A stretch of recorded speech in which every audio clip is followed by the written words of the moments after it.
Eu estarei gravando essa reflexão de hoje,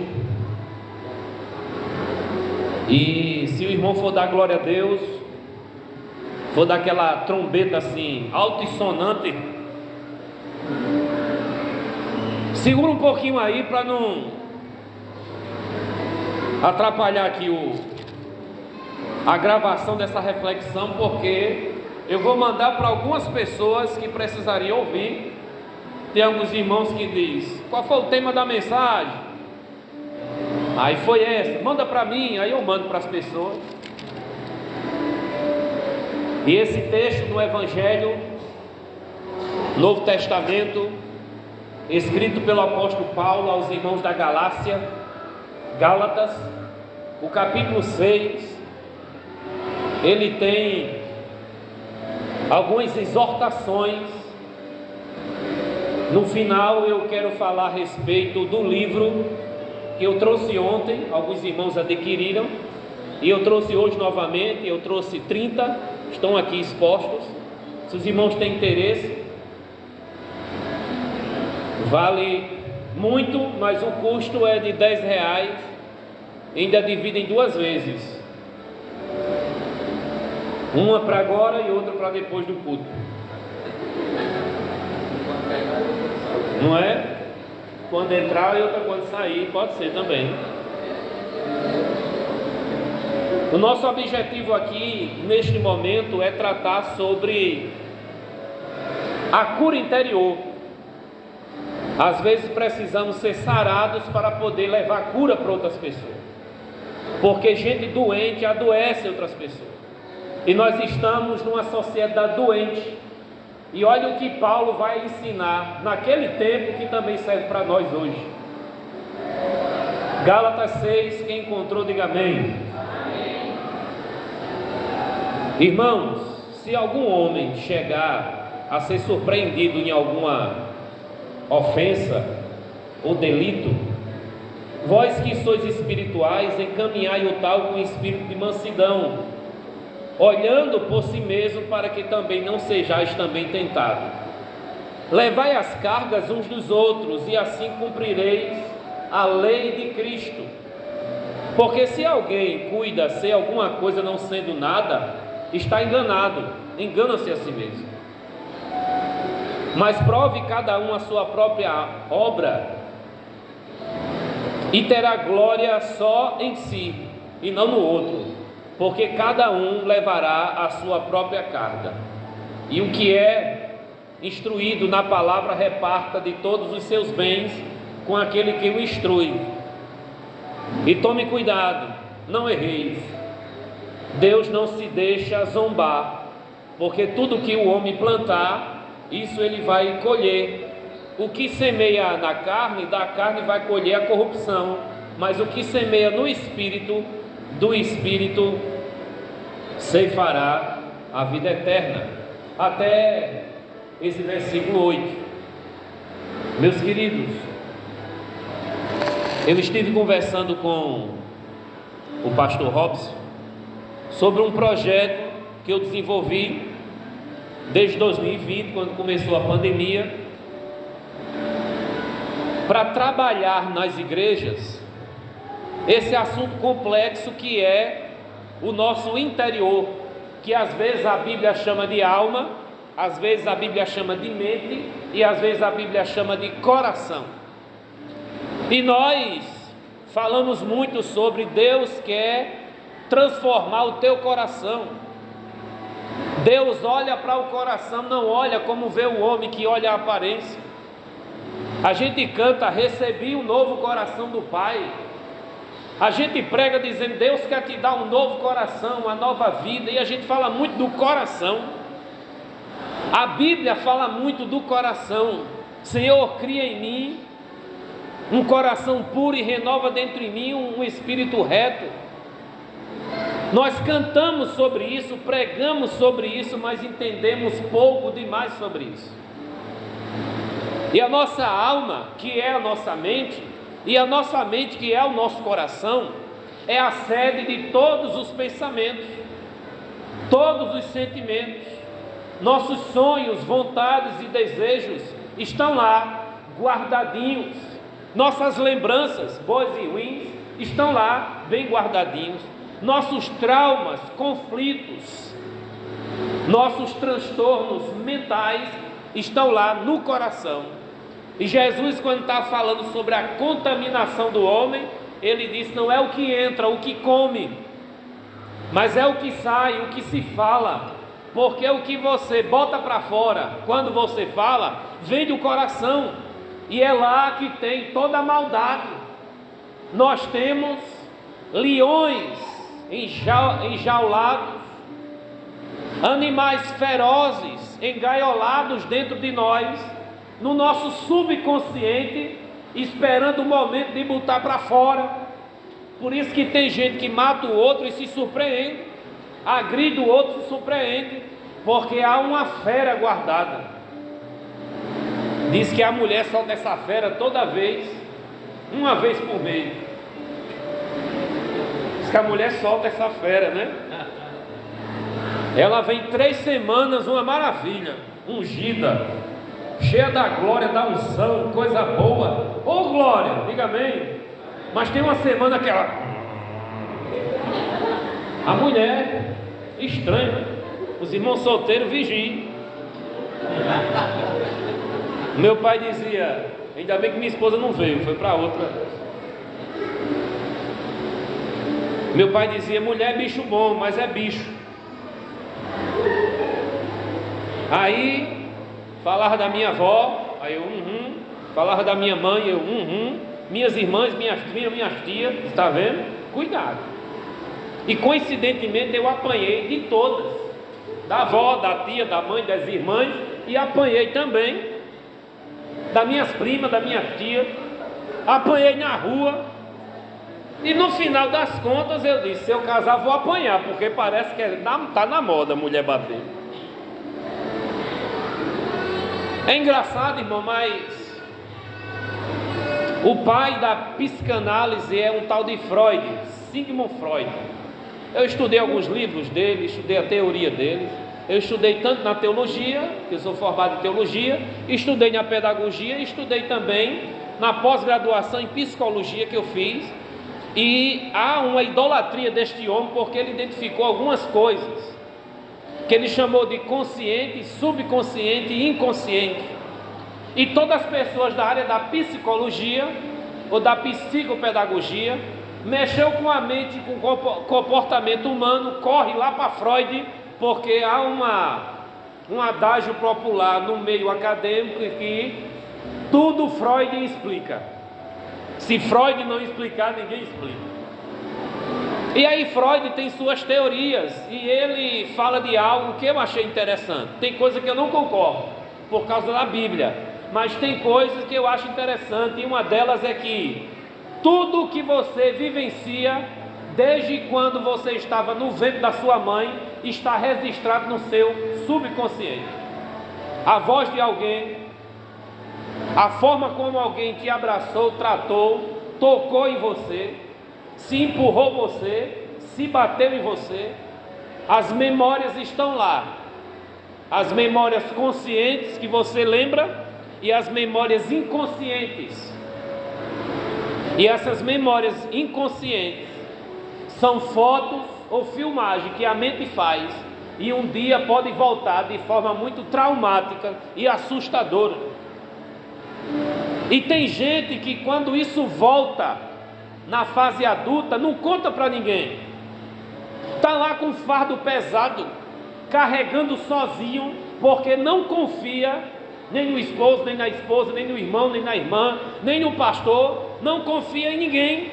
Leva um fardo pesado a vida toda porque tem medo do que podem pensar se abrir a boca e contar. Eu penso nessas coisas, eu sinto essas coisas, aconteceu isso comigo, mas eu nunca contei a ninguém. Aí vai para um psicólogo, o psicólogo tem um jeito de colocar isso na mesa. Aí você vai e solta, conversa, trata sobre isso. Tem gente que tem tantos traumas que vai para a comida e encontra conforto lá. Tem gente que tem tantos complexos e vai para a bebida e encontra o conforto lá. vai piorar.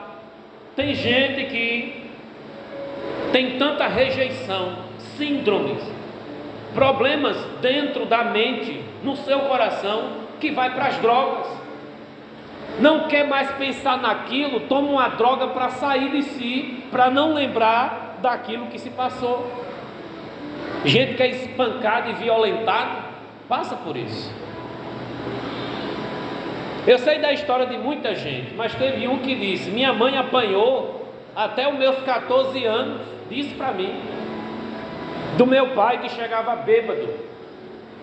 E ele tinha ódio de cachaça, de bar e de bêbado, e não suportava por causa da lembrança do que viu seu pai fazer. Ele disse que trabalhou na feira pegando frete só para comprar um facão e guardou. Imagina para quê? Estava lá na mente dele: é meu pai, mas minha mãe vale mais. Ele pegou o facão e guardou. Quando ele fez 14 anos, deu um presente ao pai dele, uma surra de meia-noite. Quando o pai chegou, cadê tua mãe? Ela quenga, vou dar uma surra. Aí ele ficou na porta, o facão aqui escondido, parecia He-Man, esperando o momento de a espada de Gleice ser levantada. Grayskull, olha o nome bonito.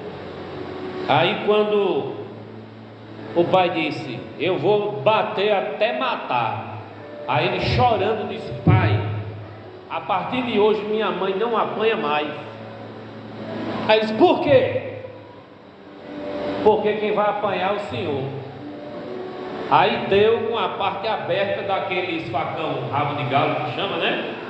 Aí deu assim, como diria minha avó, na tábua do ouvido. Aí ele saiu catando pedra, caiu do outro lado da calçada, ele tentando se segurar, bêbado, você sabe como é. E ele foi para cima do pai e quase mata se os irmãos não fossem socorrer. Isso a partir de hoje, minha mãe não apanha mais, ele é o irmão mais velho. E ele que me contou isso. Ele disse que não conseguiu lembrar do que ele estava fazendo, e tão cego que ele ficou. Olha, um animal foi solto do subconsciente. Você não sabe o que uma mãe é capaz de fazer para defender um filho. Você não sabe o que uma mulher é capaz de fazer com ciúme, e o homem também. E a Bíblia diz, em Eclesiastes, cuidado com o ciúme, que ele é forte igual a morte. São coisas que estão lá guardadas no coração, na mente, no subconsciente da gente. A ciência fala muita coisa. No livro a gente trata sobre muita coisa que psicólogo e psiquiatra fala sobre o medo, a ansiedade, a depressão, sobre o estresse. E fala de estatística de 2017, 18, 19, 20, 21 e atualizando para 2022 até o ano passado. Informações do Brasil e do mundo. O Brasil já se tornou número 1 em ansiedade. No mundo todo, o Brasil é o país mais ansioso e São Paulo é a cidade mais ansiosa do mundo. Não é a cidade, são as pessoas.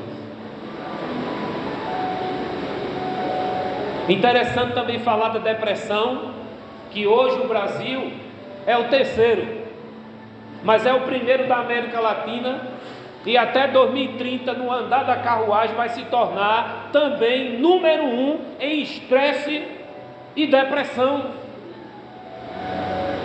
O ano passado, $1 trilhão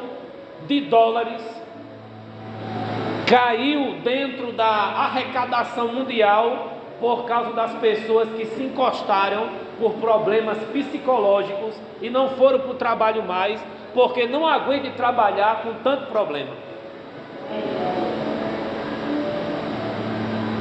Você conhece alguém que está com problema emocional, que está com as noias na cabeça, está ouvindo umas coisas, acreditando em umas coisas?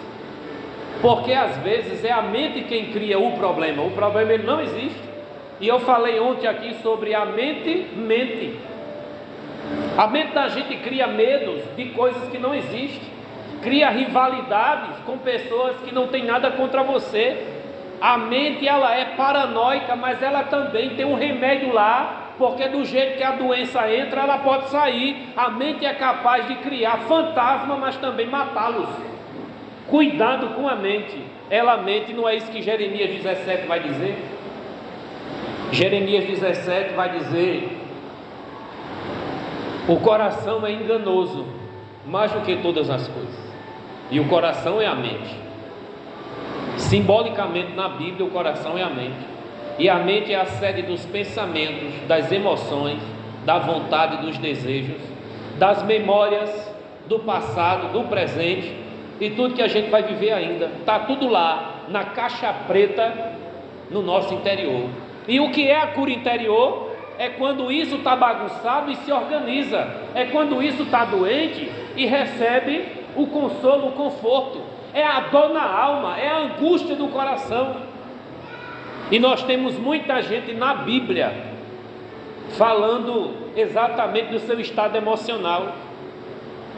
Existem pessoas na Bíblia que se mataram de tanta angústia. A gente leu ontem Salmo 42, quando Davi diz: por que te perturbas, ó minha alma?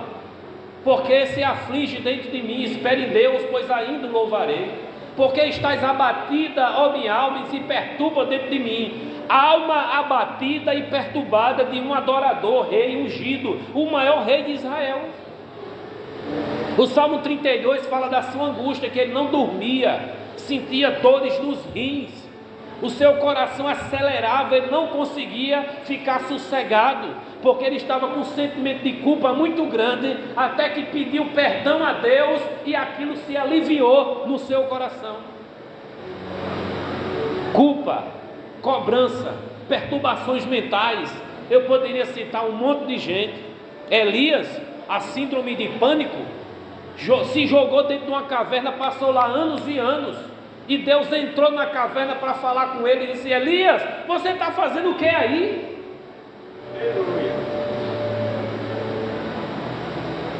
Jesus sofreu tanta angústia antes de ser crucificado, que o suor dele se transformou em sangue. Ele orava e a angústia não passava. Ele dizia: a minha alma está angustiada até a morte, vigiai aqui porque eu vou orar. E quando ele voltou, os apóstolos estavam orando, amém? Não, estavam dormindo.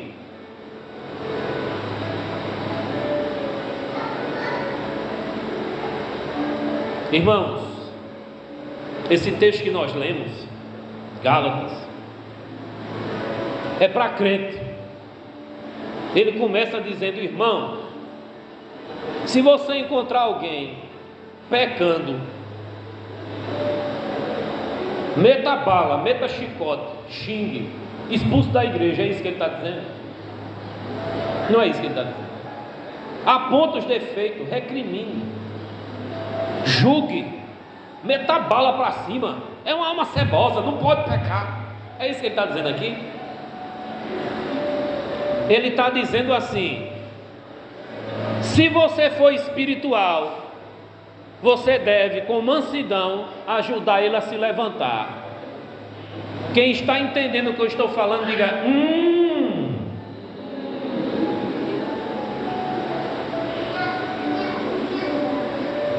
Irmãos, eu vou colocar uma empresa aqui em Santa Rita, é brincadeira, para vender caixão duplo para crente, porque tem crente que tem a língua do tamanho do corpo, tem que colocar um caixão na língua e o outro para o corpo quando for enterrado. E quando eu acabei de falar, você lembrou de alguém, e eu espero que não seja você mesmo. Tem gente que tem tanto problema, que não aguenta ver o outro com problema e tome pancada para sempre. Tem muitos irmãos morrendo na fé, e não é por causa do diabo que vai lá acabar com ele. Às vezes o crente chega primeiro e acaba. É muita gente apontando, recriminando, condenando. A Bíblia diz: não julgais. A Bíblia diz: cuidai uns dos outros. A Bíblia diz tanta coisa, porém esse texto diz: se surpreendeu com alguém, Então não é a pessoa que vive pecando, foi surpresa. Eu não esperava isso de você. Logo você. Irmãos, somos tão falhos. E a casa do amor, da comunhão, às vezes é um ringue de gladiadores que estão, cada um procurando o erro do outro para entregar. Mas graças a Deus isso só acontece na Batista. Na Assembleia de Deus não tem. É só lá onde eu congrego, eu sou da Batista, então só tem lá. Aqui não tem essas coisas. Amém? Porque aqui todo mundo é espiritual. E o espiritual não vive acusando o outro, atacando o outro, pisando no outro. Quer ver o outro em pé. Quem é espiritual aí, diga eita. Lá na Batista é de eita. Não, é eu que estou inventando esse negócio aí. Eita é para nordestino mesmo. Na versão NVI, diz assim, a versão que eu estou lendo aqui agora, no meu celular, diz: vocês que são espirituais, deverão restaurá-lo com mansidão, e cuide-se, porém, para cada um, que também não seja tentado no mesmo erro. Irmão, a coisa é tão séria, que o que ele está dizendo é a mesma coisa que eu vou dizer aqui. Não aponte não, porque você pode cair no mesmo jeito que aquele caiu, porque a tentação vai vir, tanto para mim quanto para você. Cair é só uma questão de tempo, mas ai daquele que estiver só, porque quando cair não haverá quem o levante. E o que mais se tem hoje em dia é crente só, com a igreja cheia. Não tem amigo, só tem acusador. Como quem vai pegar aquela mulher e leva para Jesus sentado, escrevendo na areia. Todos que foram lá levar era crente, religioso. Não era da Assembleia de Deus, porque não existia na época. E aqueles religiosos disseram: essa mulher é pecadora. A gente viu ela pecando, fomos surpreendidos pelo pecado dela. Já vinha um crente lá com a pedra na mão, outro irmão lá dizendo assim: eu vou aqui acertar no meio da testa. Alma cebosa. Jesus faz uma pergunta, uma observação, trata de algo que leva você a se refletir, a mergulhar dentro de si, a olhar para dentro de si e fazer uma autocrítica. Aquele que não tem pecado, que atire a primeira pedra. Foi saindo de um em um, do mais velho ao mais novo. Pecado é transgressão, transgressão é desobediência a uma norma, a uma lei. As normas do reino de Deus são diversas. A gente, quando não erra numa coisa, erra noutra. Só quando a gente está falando de nós mesmos, a gente não fala dos nossos erros, só fala da virtude, porque queremos ser promovidos, queremos ser aceitos, queremos estar bem na fita. Mas na verdade, se for fazer uma lista aqui, quem pecou hoje pode ter certeza que dá mais de 10 erros acumulados só num dia, porque a gente pega por pensamento, palavras, ações e omissões. Tem coisa que a gente deixa de fazer que também é pecado. Ai de nós, se depender de nós mesmos, da nossa justiça para morar no céu. Não tem condição de entrar um. O Salmo 53, a Bíblia vai dizer: Deus olhou para ver se achava um justo e não achou um sequer na terra. Não há quem faça o bem, nem sequer um. Apesar de em alguns momentos Deus viu a justiça em alguns momentos, mas não houve justiça o tempo todo. Não houve pureza e santidade o tempo todo. Paulo já foi mau, Pedro já foi mau, Tiago já foi mau, Abraão, Isaac e Jacó erraram, José também, Davi e Salomão também. Os grandes homens na fé, na Bíblia, e mulheres tiveram seus momentos de conflito, de erro. A Bíblia diz: quem é espiritual, trabalhe para levantar os irmãos caídos. Os irmãos que pecam, e tome cuidado para não cair no mesmo erro. Isso aqui, irmão, a noite todinha daria para a gente conversar desse versículo, mas eu vou avançar.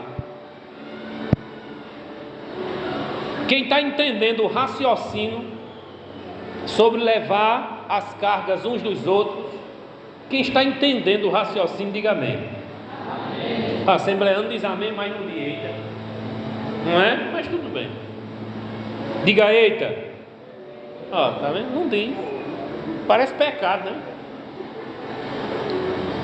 O versículo 2 sai da situação de pecado, de transgressão, e diz assim: levem os fardos pesados uns dos outros, para poder cumprir a lei de Cristo. No Antigo Testamento tinha a lei de Moisés, agora Paulo está falando da lei de Cristo. A lei de Cristo é amar a Deus acima de todas as coisas e amar o próximo como a si mesmo. A lei de Cristo é movida pelo amor, e quem ama ajuda o outro a levar o fardo. E como é que eu vou te ajudar se tu não fala que tem um fardo? Não é? Como é que eu vou poder ajudar alguém se alguém não confia a mim seus segredos? Aquelas regiões mais escuras do coração. E de repente é bom deixar claro que tem irmãos que têm medo, principalmente daqueles crentes muito santos, bem santos mesmo, santo, santo, santo, santo, santo, santo, Isaías 6, santo, santo, santo. É esse irmão, é essa irmã. Isso eu não vou nem chegar lá perto, para eu não cair para trás. Mas sabe que aquele irmão, aquela irmã teria uma palavra de orientação, mas tem medo de chegar lá e abrir o coração, porque o coração comporta tudo o que você é, na sua personalidade, caráter e temperamentos. Todos os seus segredos estão lá, e é muito perigoso abrir tudo o que você é e colocar na mão de alguém que no próximo domingo vai abrir e vai jogar para todo mundo saber. Eu soube da história de um pregador que também era pastor, que ele tinha um negócio no gabinete. As pessoas conversavam com ele no gabinete. Aí ele conversou com um jovem no gabinete de tarde, e à noite pregou sobre o assunto e conversou com o jovem. Aí o jovem se afastou, porque a vida dele, que ele abriu o coração para o pastor no gabinete, estava no púlpito de noite. E ele disse assim: eu conversei com um jovem hoje à tarde, não vou dizer o nome, mas a vida dele está assim, assim, assim, assim, tome cuidado, jovem. Só que ele disse uma semana antes, na reunião dos jovens, que iria conversar com o pastor sobre um problema. Então todo jovem sabia que quem estava lá era aquele irmãozinho, o Juninho. Ficou constrangedor, porque o problema dele foi exposto, e não era isso que ele queria. Ele queria um amigo, que ele pudesse confiar seu coração, suas cargas, pudesse ajudar a levar aquele fardo. Mas infelizmente o único amigo que ele tinha foi aquele que disse: vinde a mim, todos vós que estáis cansados e oprimidos, e eu vos aliviarei. Está faltando amigo, conselheiro que segure a língua. Quem está entendendo, diga eita. Está melhorando. O eita está ficando mais gostoso, mais seguro. Surpreendeu alguém que pecou, não bata não, abrace, para você não cair do mesmo jeito. Eu conheço pessoas que bateu tanto em adultério, que adulterou também. Bateu tanto na mentira, no mentiroso. Temos que pregar contra isso, mas não é contra o irmão, é contra o pecado. É condenar o pecado, não é condenar o irmão. Quem está entendendo, diga amém. Leve os fardos uns dos outros para cumprir a lei de Cristo. E se alguém se considera alguma coisa, não sendo nada, está enganado. Aqui há um detalhe. Tem crente que acha que virou anjo. Sim, consegue voar, consegue entrar e sair em qualquer canto, expulsa demônio no peteleco, Não precisa nem jejuar, nem orar. Só uma vez na igreja no mês está bom para mim. Eu só vou para poder me juntar a esses mortais e me nivelar com eles, porque na verdade eu estou em outro nível, em outra dimensão. Super crente. Engana-se a si mesmo. Quem acha que nunca vai cair, engana-se a si mesmo. Quem acha que nunca vai ser roubado, nunca vai se acidentar, nunca vai adoecer, engana-se a si mesmo. Você não está com o corpo glorificado, está na terra sujeito às mesmas coisas que os ímpios. Está na Bíblia isso. Agora Deus livra quem Ele quiser. Tem dia que Deus livra o ímpio, tem dias que Deus livra o crente, e tem dias que Deus permite tanto o crente quanto o ímpio passar a adversidade, porque na pedagogia de Deus e na escolha de Deus tem a dor e o sofrimento como professor. Não é à toa que no Antigo Testamento a vida cristã é comparada a deserto, vale, a uma guerra. Tome cuidado com os pregadores de rosas, porque na vida tem mais espinhos. As rosas estão no céu e Deus está plantando cada um quando nos leva lá. Se alguém se considera alguma coisa não sendo nada, está enganando a si mesmo. Cuidado achando que você pode tudo e consegue tudo,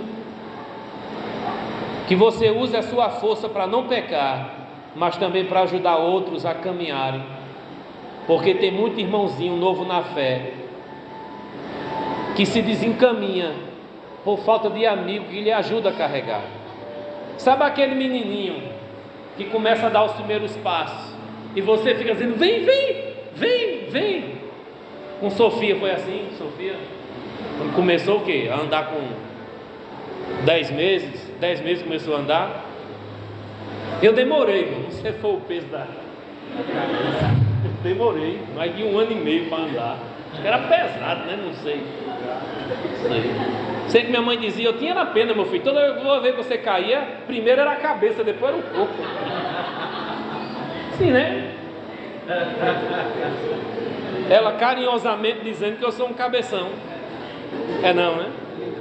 Problema da minha mãe, né? Vista dela. Obrigado, meu. Gostei dele. É casado. É? Casado?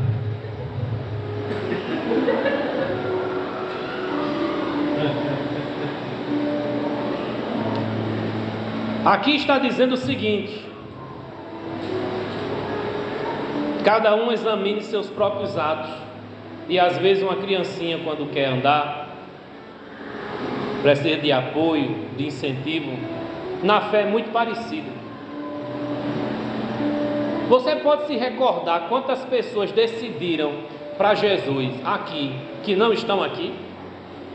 Quem acha que já se converteu aqui, vamos dizer, 2021, 22 e 23, quando começou o culto presencial, não foi 21? Foi 22 e agora 23. Nestes 2 anos e meio, quem acha que já se converteu aqui? Mais de 20 pessoas. Quem acha? Levanta a mão. Já, mais de 20 já, não é? Talvez mais de 50, não é? Talvez mais de 50 pessoas. Festas e festas, trabalhos e trabalho e tal. Mas a pergunta é: onde eles estão e por que eles não vieram? Ah, foram congregar em outro canto? Talvez. Mas observe, diante da justiça, a maternidade que acompanha a criança assim que ela nasce, resista e assegura que saiu e foi para a casa certa, e o conselho tutelar e os órgãos do Estado que acompanham aquele ser até a sua maioridade, se ela não fizer assim, ela é responsabilizada por abandono. Um novo convertido, ele não é ainda capaz de cuidar de si mesmo. E o que nós mais temos é igrejas evangélicas que entrega ao Deus dará as pessoas que se convertem, e quando não vem, ainda diz assim: não quer nada com Deus não, é uma alma cebosa. Quem está entendendo o que eu estou falando, diga: eita! Eita! A lei de Cristo é que cada um ajude o outro.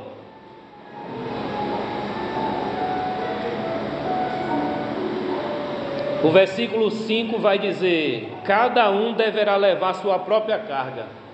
Olha, se ler o versículo 5 sem ler os outros, você vai entender assim: cada um tome conta da sua vida. Se ler só o 5. Por isso que eu não oriento as pessoas a ler versículo. Quem lê versículo não lê a Bíblia. A Bíblia, ela é composta por livros. Os livros são compostos por capítulo, e o capítulo são compostos por versículo. O versículo é apenas um tijolinho da construção toda. E é importante que os irmãos entendam que esse versículo aqui pode acabar com a cabeça de uma pessoa no que diz refere à comunhão e à lei de Cristo. Cada um deve levar sua própria carga, quer dizer, você vai ter que ir sofrer sozinho, ninguém vai te ajudar. Cada um por si, Deus por todos. Mas não é isso que o texto está dizendo.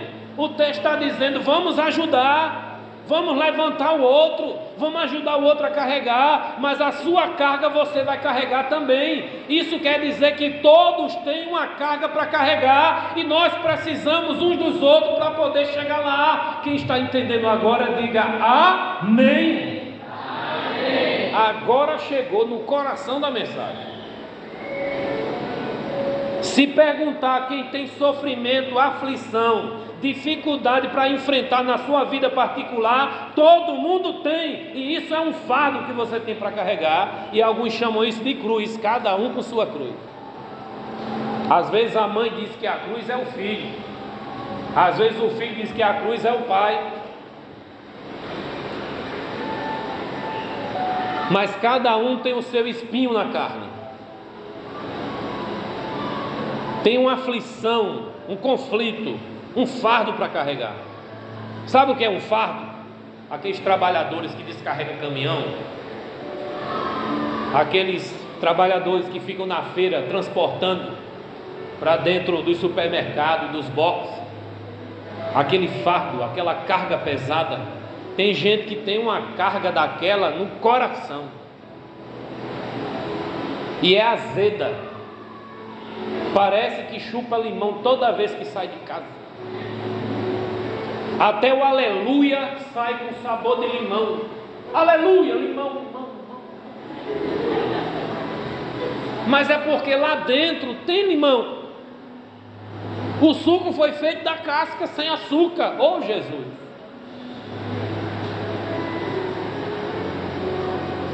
O versículo 6 diz: o que está sendo instruído na palavra, partilhe todas as coisas boas com quem o instrui.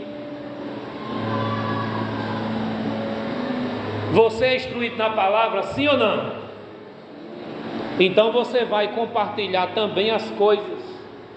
Eu escutei 4 sim. Quando falou isso, 2 aqui, 2 ali. Você é instruído na palavra e sim, parece a ovelhinha que está machucada. Entendeu o que eu estou dizendo? Eu já fui, irmãos, em congressos, conferência de jovens, que estava assim uma coisa apertada para se movimentar. Quando dizia fica em pé, o jovem parecia que estava engembrado. Bata palma, o jovem parecia que tinha, quando a doença dos ossos, osteoporose, sabe? Levanta a mão, parecia que estava engessado, sem ânimo, sem força, sem alegria, sem disposição. E quanto mais o tempo passa, mais as igrejas estão se enchendo de pessoas vazias. De que adianta número se não tem qualidade? De que adianta carregar a Bíblia no braço se ela não entra no coração? De que adianta entrar no Evangelho se o Evangelho não entra em você? De que adianta estar na igreja se você nem sente que é igreja aonde você está? Nós precisamos de uma restauração interior. Deus quer sarar a tua alma. Desperta tu que dormes. Fale das coisas boas com aquele que te instrui. Diga o que está melhorando, mas também abra o coração para dizer o que está azedo, o que está difícil. o que está ruim. Verso 7. Isso aqui é muito sério. A lei da semeadura, ela é espiritual. Não erreis. A versão também pode dizer: não se engane. De Deus não se zomba. Tudo que o homem semear, isso também ele vai colher. Quem semeia da carne vai colher destruição, mas quem semeia do Espírito vai colher a vida eterna. O que esse texto está nos instruindo, irmãos, na verdade, tem a ver com: se você plantar uma coisa e você não colher, pode zombar de Deus, porque ele se enganou.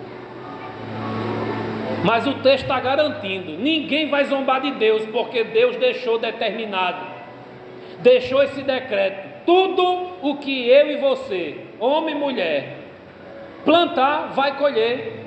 E às vezes a gente pensa que a colheita é a olho nu, dá para se ver, mas tem gente que está colhendo o amargor da vida na sua alma, na sua mente. Brasas de fogo estão queimando sobre a sua cabeça, espiritualmente falando, por causa da culpa de ter feito mal a um a outro. Às vezes o mal é financeiro, mas a consequência vai em outra área. Às vezes o mal é sexual, mas a consequência vai ser em outra área. Deus sabe aonde quebrar o vaso para fazer ele de novo. Deus sabe aonde pegar a pessoa. Deus deixou determinado: as coisas carnais vão gerar destruição, mas as coisas espirituais vão gerar vida longa e eternidade. O que você tem plantado no passado, você está colhendo hoje ou vai colher amanhã. É uma lógica. E tem coisa dentro da gente que é colheita. Está lá registrado. Você dizendo: Jesus cura, Jesus resolve. Mas às vezes tem uma coisa que depende de nós: se reconciliar pedindo perdão, chegando lá e resolvendo aquela dívida, aquela ofensa, denunciando algo que aconteceu com você, que lhe magoou muito, que lhe feriu muito. Tem muita coisa que precisa ser resolvida. 1 Coríntios capítulo 12, o versículo 25, não precisa abrir, só acompanhe. Para que não haja divisão no corpo, mas que os membros tenham igual cuidado uns dos outros, de maneira que se um membro padece, todos os membros padecem com ele, e se um membro é honrado, todos os membros se regozijam com ele. Ah, se toda a igreja fosse assim! Tenham cuidado uns dos outros, não aceite divisão, não vamos invejar, mas se alegrar com o sucesso do outro, com o crescimento do outro. Ah, se toda a igreja fosse assim, não haveria divisão no corpo de Cristo, haveria um povo só, não teria batista e assembleia, teria batisbleia, não teria batista, assembleia, presbiteriano e congregacional, teria um congrebatisbleriano, era um povo só. Lavados e remidos pelo sangue, amando uns aos outros, seguindo a lei de Cristo. E a lei de Cristo não é uma placa, não é um rótulo, é um cuidando do outro, levantando o outro, ajudando o outro a seguir em frente, porque somos membros uns dos outros. O que dói em você, se somos um, dói também em mim. O que nós temos é frieza. O que dói nele não está doendo mais em mim. O que ofende ele não ofende mais a mim. Não defendemos mais uns aos outros como antigamente. A Bíblia diz: por multiplicar a iniquidade, o amor de muitos se esfriará, mas quem perseverar até o fim será salvo. Não é cada um por si, Deus por todos, é cada um cuidando um do outro.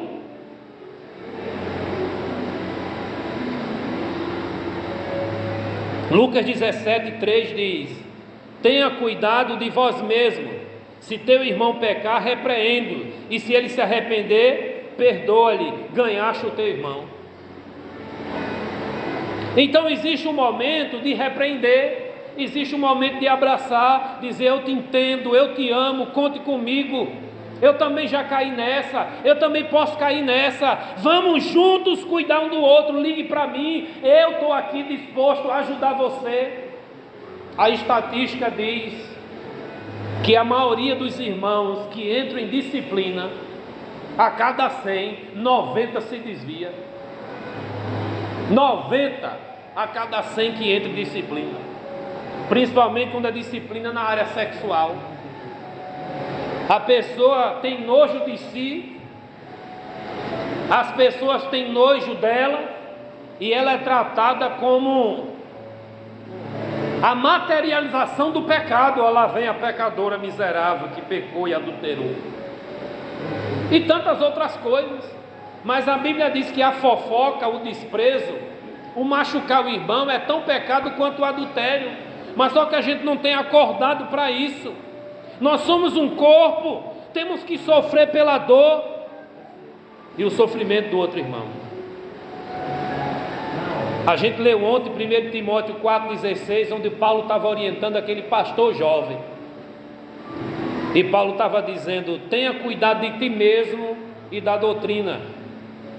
Persevera nestas coisas. Fazendo isso, te salvarás tanto a ti mesmo como aqueles que te ouvem.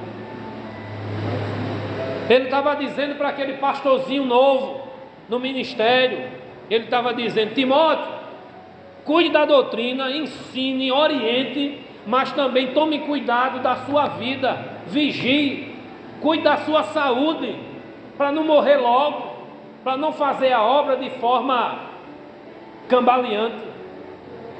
E cuidar de si mesmo significa conhecer a si mesmo. As mulheres brasileiras estão de parabéns porque têm procurado muito médico, mas os homens, para ir no médico, ou coisa difícil. Quem está entendendo, diga: olha, tem o abril amarelo, tem o junho vermelho, tem o novembro azul, tem o que você imaginar, mas muda de cor, dá um arco-íris todinho e o cara não vai. Tem um que eu conheço lá de Bahia que ele diz assim: eu não gosto de médico, toda vez que eu vou lá arruma doença para mim, eu estou bonzinho. Eu chego no médico, ele diz: você tem isso, tem isso, tem isso. Mentiroso, eu não tenho nada. Aí 2 dias depois morre. Aí tem uns 4, 5 câncer dentro dele e ele não sabia. Calma, irmão, não estou dizendo que você tem câncer, não, peraí. É só um alerta, irmão. A gente precisa fazer 2 tipos de exames: o preventivo e o corretivo. O corretivo acontece mais quando a dor aparece, mas tem doenças assintomáticas. Por exemplo, a Covid, muita gente teve sintoma e outros não teve, mas estava lá doente. Precisamos cuidar de nós mesmos.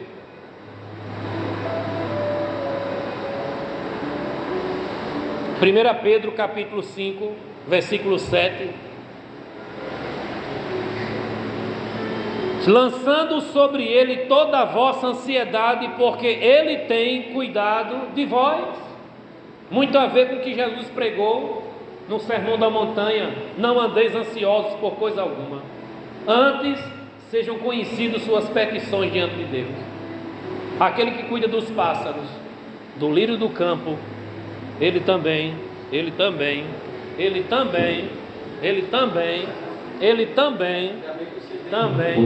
Oi, tudo bom? Ele também cuida de você. Obrigado, viu? Lança sobre ele tua ansiedade. Irmão, a ansiedade é algo explicado pela ciência como algo natural. Vai fazer uma prova amanhã, fica ansioso hoje. Vai viajar amanhã, com medo de perder o ônibus, já fica inquieto. Tem inquietação natural. Está esperando o ônibus, aí fica aquela ansiedade: cadê o ônibus que não chega? É uma ansiedade natural. Mas tem gente que não tem explicação nenhuma, mas está sempre ansioso, sempre acelerado, quer tudo às pressas. Nesse exato momento tem gente agoniada: deu 9 horas, não terminou o culto. Ai meu Deus, a perna já começa a balançar, já começa a roer unha, mexe no cabelo, olha para o relógio. Ai, Jesus, vem cá, Jesus, vem cá. É uma agonia. Se fosse na Universal, na terça-feira, você ouviria uma voz dizendo: encosto em sua vida. Mas não é um encosto. Isso é consequência de um hábito. Dr. Augusto Cury, ele costuma dizer que a síndrome do pensamento acelerado, causado pela tecnologia, TV, computador e celular, leva as pessoas a entrar numa crise de ansiedade sem nem perceber. Muita imagem passando ligeiro, não consegue focar em algo, porque está sempre tic-toc, tic-toc, toque, tic-toc. Daqui a pouco está com toque, transtorno obsessivo compulsivo. No livro a gente trata sobre isso. Nós precisamos de inteligência emocional, gestão da emoção, dos pensamentos. Precisamos de equilíbrio emocional. Precisamos de estar, como diz o fruto do Espírito Santo, com temperança, moderação. Nós vamos orar neste momento. Eu gostaria, irmão, que você atentasse para essa realidade.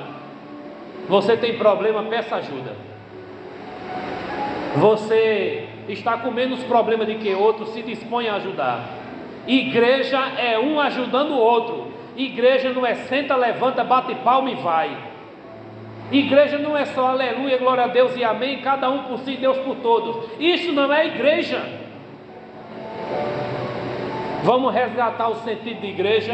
Amém. Amém. Vamos acordar para a lei de Cristo. Amém. Amém. Vamos levar nossas cargas e levar as cargas uns dos outros. Amém. Amém. Vamos falar do que estamos sentindo. Amém. Amém. Vamos cuidar daquilo que está mal dentro de nós. Amém. Amém. Eu espero que sim. Amém. Eu fiz uma proposta para o pastor. Disse: olha, a gente vai ter aí essa palestra, que ele chamou de seminário. Eu vou apresentar os livros que quer aprender mais sobre isso, com calma. 60 páginas, tem gente que lê em um dia. Conheço pessoas que leu 4 vezes. Anotou algumas coisas e lê aquele texto, aquela observação, para poder colocar em prática. Tem muita pergunta confrontadora nesse livro. Eu fiz com 120, mas a editora diz: corte pela metade, porque quem vai ler vai estar ansioso para ler logo, e vai ficar barato.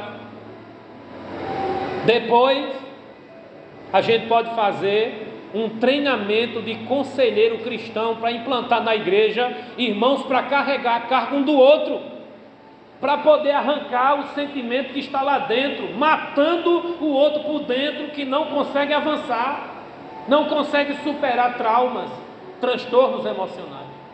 Crianças, jovens, adolescentes, homens, mulheres, idosos, todos sofrendo, querendo ajuda, mas não tem ninguém preparado para orientar. Eu me disponho a treinar aqui 6 meses, uma equipe para poder fazer esse tipo de trabalho aqui, em qualquer lugar onde esteja. Aconselhar jovens, aconselhar crianças, aconselhar casados, trabalhar com a terceira idade. Você estará preparado dentro da psicologia cristã, dentro da palavra, a orientar o caminho da cura e também ser trabalhado para ser sarado.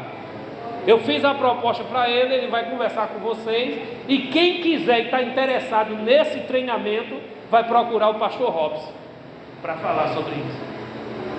Ele me fez a proposta de um dia, eu sou muito ocupado à noite, eu vou ver se encontro uma brecha nesse dia para poder eu vir para cá. Eu vou me dispor de um outro compromisso para poder me comprometer aqui com vocês. Vamos orar e colocar isso diante de Deus. Deus vai levantar um exército de homens e mulheres para poder ajudar uns aos outros. Aquelas colunas ocultas que ninguém vê, que não aparecem nas filmagens, que não aparece aqui na frente, mas que vai ajudar a carregar o fardo, como Simão Sirineu ajudou a Jesus a carregar a cruz.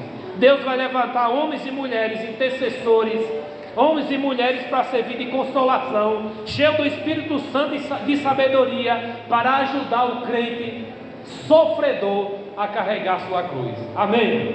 Fique de pé, nós vamos orar.